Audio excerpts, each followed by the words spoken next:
Ashley from Cleveland Metro Parks Outdoor Recreation. I'm here with a tarp village behind me. I have set up some tarp shelters as a great way to sleep in the backcountry that's cost effective and very lightweight.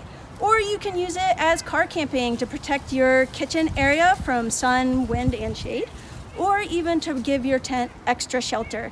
The other thing you can do with all these skills is to set them up in your house as amazing forts or even in your backyard so that the kids can do their homeworks in their backyard. So come on and we'll check out some tarp shelters. The first one I'm standing next to is an A-frame. An A-frame shape is one of the most common that you'll see. It's because it's very adaptable and also pretty weather protected. So it protects fairly well against wind and rain.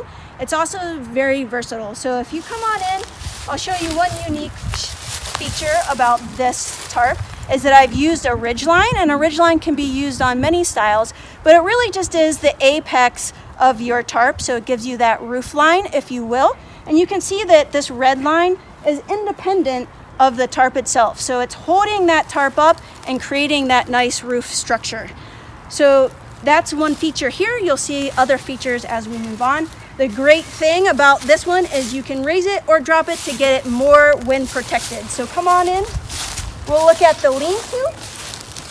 So this one is very similar to the A-frame. Again, it's a lean-to. And the thing that's different about it is that it's offset. So on my A-frame, the tarp is equal on either side of that ridge line. And here, it is not equal. So if we bend down, you can see that one side of my tarp is much longer and it drags all the way to the ground. And this lean-to is really great because it's very wind protected. So if I have wind coming in from that direction, it's going to protect it much better than the A-frame. I can also raise my little awning to have more room and to have more airflow so that I can do things like maybe cook right on the outside without any dangers. Last one, we're gonna walk and see. We have one more, and I'm gonna talk about site selection because site selection is really important. Unlike tents that are very enclosed, we have to think a little more about protection from the elements and from hazards and from water moving. So hazards that we might be thinking about are tree branches falling from above down to where we're sleeping.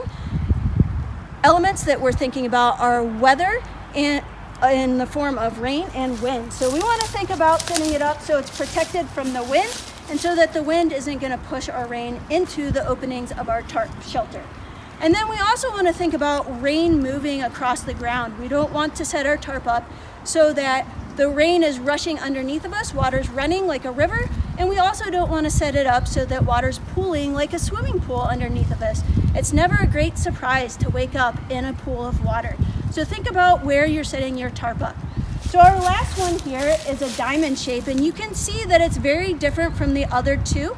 It's different because it's much more low-lying and a lot smaller. There's a lot less airflow and a lot less people can fit under it, but it's very, very protected. So it's a great one that's less used, a little more difficult to set up, but it is good for protection. So thank you for enjoying our tarp shelters. Practice these skills at home and come back again.